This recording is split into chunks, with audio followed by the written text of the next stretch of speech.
Hey guys, మీకు తెలుసా దోమలు అనేవి భూమిపై ఉన్న అన్ని జీవుల కంటే అతి ప్రమాదకరమైన జీవులు. దోమలు అనేవి పాములు, పురుగులు మరియు సొరచేపల కంటే ఎక్కువ మంది మనుషుల్ని చంపుతాయి. అసలు దోమలు అనేవి మనుషుల్ని ఎందుకు కొడతాయో తెలుసా? వాటి ప్రాణాలకు ప్రమాదం అని తెలిసి కూడా అవి మన రక్తం తాగడం కోసం ఎంతో కష్టపడతాయి. అసలు వాటికి రక్తం అనేది ఎందుకు అంత అవసరమో చూద్దాం. సాధారణంగా మనల్ని కుట్టే ప్రతి దోమ కూడా ఆడదోమలే. మగదోమలు అనేవి అడవుల్లోని చెట్లు మరియు పువ్వులలో నుంచి రసాలను తీసుకుంటూ అవి ప్రోటీన్స్ని పొందుతాయి. కానీ ఈ ఆడదోమలు అలా కాదు. ఎందుకంటే మనుషుల రక్తంలో హీమోగ్లోబిన్ అనే ప్రోటీన్ ఉంటుంది. ఈ హీమోగ్లోబిన్ అనే ప్రోటీన్ ఆడదోమలు గుడ్లు పెట్టడానికి ఎంతగానో ఉపయోగపడుతుంది.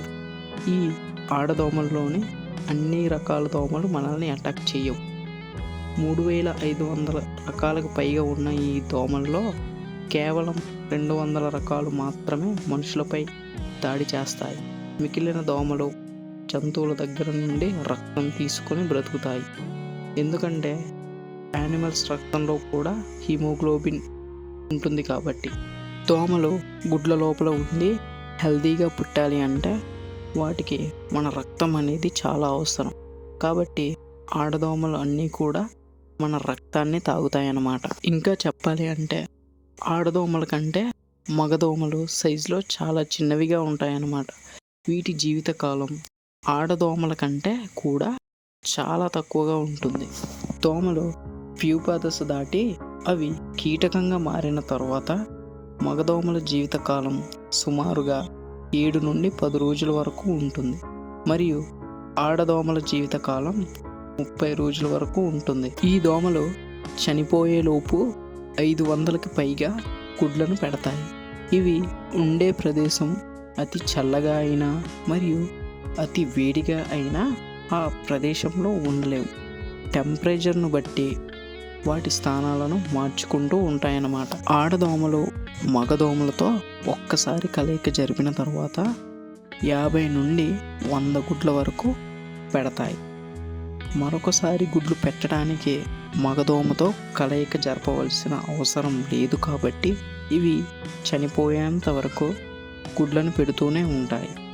ఇవి ఇలా 1 నుంచి 5 రోజుల మధ్యలో అవి ఉన్న ప్రదేశాన్ని బట్టి గుడ్లను పెడతాయన్నమాట. దోమల గుడ్లు 1 సంవత్సరం అయినా పాడవకుండా ఉంటాయి. వీటి గుడ్ల నుంచి పిల్లలు బయటికి రావాలి అంటే అవి నీరు ఉన్న ప్రదేశంలో మాత్రమే గుడ్లు పెట్టవలసిన అవసరం ఉంటుంది. అవి ఎక్కడైతే ఉంటాయో ఆ ప్రదేశం నుంచి ఎక్కువ దూరం వెళ్ళలేవు. మరి అలాంటప్పుడు అవి ఉన్న ప్రదేశంలో గుడ్లు పెట్టడానికి నీరు లేకపోతే దోమలు ఏం చేస్తాయో తెలుసా? వాటి గుడ్లు 1 సంవత్సరం అయినా పాడవకుండా ఉంటాయి. కాబట్టి అవి నీరు లేని కాలువలో కూడా గుడ్లు పెడతాయి. ఎందుకంటే ఏదో ఒక రోజు ఆ కాలువలో నీరు ప్రవహిస్తుంది కాబట్టి ఆ గుడ్ల నుంచి పిల్లలు బయటికి వస్తాయి. ఇంకా దోమలు తల చుట్టూ తిరుగుతూ గుయ్ గుయ్ అని సౌండ్ ఎందుకు చేస్తాయో తెలుసా? దోమలు మన బాడీలో హీట్ మరియు చెమట వాసన ఇంకా ముక్కు నుండి వచ్చే కార్బన్ డైఆక్సైడ్ వలన మనం ఎక్కడ ఉన్నామో దోమలు గ్రహిస్తాయి. బ్రతికి ఉన్న ప్రతి జీవి కార్బన్ డైఆక్సైడ్ను విడుదల చేస్తుంది. కాబట్టి దోమలు వాటికి ఉన్న గ్రహించే శక్తిని బట్టి వాటి ఫుడ్ కోసం అవి వెతుకుతూ ఉంటాయి. పైగా దోమలు డార్క్ కలర్కి బాగా అట్రాక్ట్ అవుతాయి. అందువలన మన జుట్టు డార్క్ కలర్లో ఒకటైన బ్లాక్ కాబట్టి అవి మన తల చుట్టూ తిరుగుతూ ఉంటాయన్నమాట. ఇంకా గుయ్ గుయ్ అని శబ్దం రావటానికి గల కారణం దోమలు మన తల చుట్టూ తిరుగుతూ ఉన్నప్పుడు వాటి యొక్క రెక్కలు సెకండ్కి 600 టైమ్స్ కొట్టుకుంటాయి. అందువలన అవి మన తల చుట్టూ తిరుగుతూ ఉన్నప్పుడు గుయ్ గుయ్ అని సౌండ్ వస్తుంది.